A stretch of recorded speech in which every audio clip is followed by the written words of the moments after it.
Hey guys, welcome back to my channel. तो दोस्तों, आज हम बात करेंगे बॉलीवुड के गुजरे जमाने के सुपरहिट हीरो दिलीप कुमार जी की, जो आज इस दुनिया से विदा ले चुके हैं।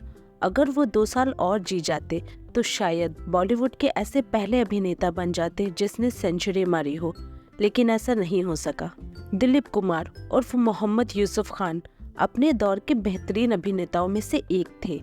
दिलीप कुमार को ट्रेजेडी किंग भी कहा जाता है। उनका जन्म 11 दिसंबर 1922 को पाकिस्तान के पेशावर शहर में हुआ था। उनके बचपन का नाम मोहम्मद यूसुफ खान था। उनके पिता का नाम लाला गुलाम सरवर था। वो बड़े लैंडलॉर्ड और फलों का बड़े पैमाने पर बिजनेस करते थे। उनके परिवार में 12 भाई बहन थे, जिसमें से दिलीप कुमार चौथे नंबर पे थे। दिलीप कुमार की पढ़ाई इंग्लिश मीडियम स्कूल में हुई थी। अपने जमाने के लिहाज से वो एजुकेटेड हीरो थे। आज़ादी से पहले ही उनका परिवार मुंबई में आ गया था और यहीं पर ही उनके पिता ने फलों का बिजनेस शुरू किया था। वो अपने पिता के इस बिजनेस को नहीं संभालना चाहते थे और पुणे चले गए।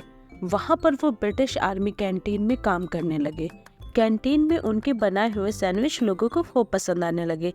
लेकिन इसी कैंटीन में एक दिन एक आयोजन में भारत की आज़ादी की लड़ाई का समर्थन करने के चलते उन्हें गिरफ्तार होना पड़ा और उनका काम बंद हो गया। दिलीप कुमार फिर से मुंबई लौट आए और पिता के काम में हाथ बटाने लगे। उन्होंने तकिए बेचने का काम शुरू किया, जो कामयाब नहीं हुआ, लेकिन धीरे धीरे वो कारोबार सीख गए और मुनाफा कमाने लगे। ऐसे ही कारोबारी दिनों में दिलीप कुमार को एक दिन दादर जाना था। दिलीप कुमार चर्च गेट स्टेशन पर लोकल ट्रेन का इंतजार कर रहे थे। तब उन्हें वहां जान पहचान वाले साइकोलॉजिस्ट डॉक्टर मस्तानी मिल गए। डॉक्टर मस्तानी बॉम्बे टॉकीज की मालकिन देविका रानी से मिलने जा रहे थे। उन्होंने यूसुफ खान से कहा कि चलो मेरे साथ, क्या पता तुम्हें वहाँ कोई काम मिल जाए। पहले तो यूसुफ खान ने मना कर दिया, लेकिन किसी मूवी स्टूडियो में पहली बार जाने के उत्साह के चलते वो तैयार हो गए।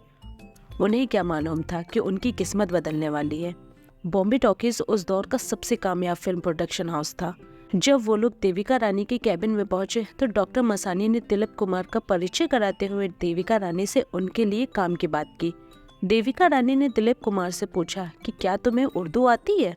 दिलीप कुमार कुछ बोलते उससे पहले ही डॉक्टर मसानी ने देविका रानी को उनके परिवार के बारे में सब बता दिया।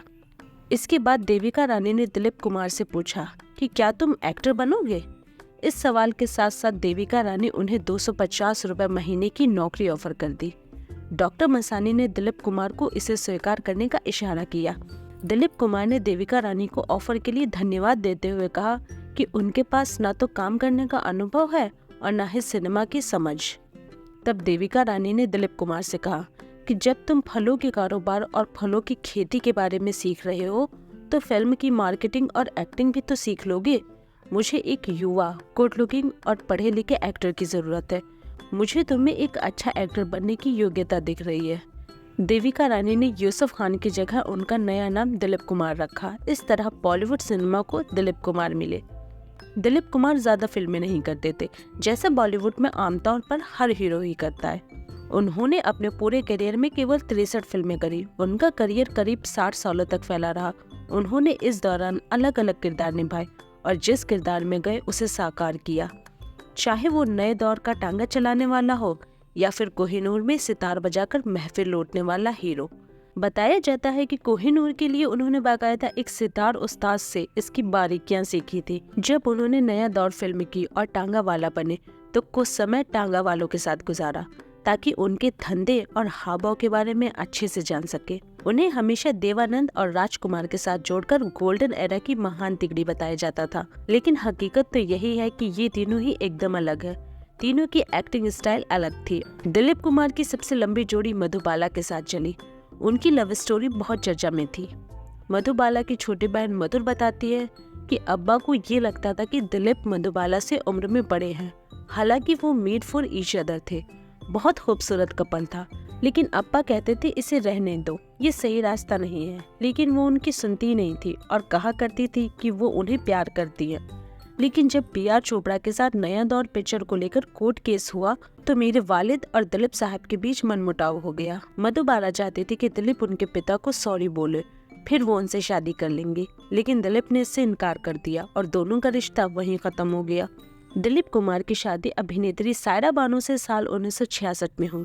शादी के समय दिलीप कुमार की उम्र 44 साल और सायरा बानू की उम्र 22 साल थी। 1980 में कुछ समय के लिए उन्होंने आसमा से दूसरी शादी भी की थी। धीरे धीरे उम्र के साथ साथ वो फिल्मों से करीब अलग ही हो गए और सामाजिक कार्यों में जुड़ गए।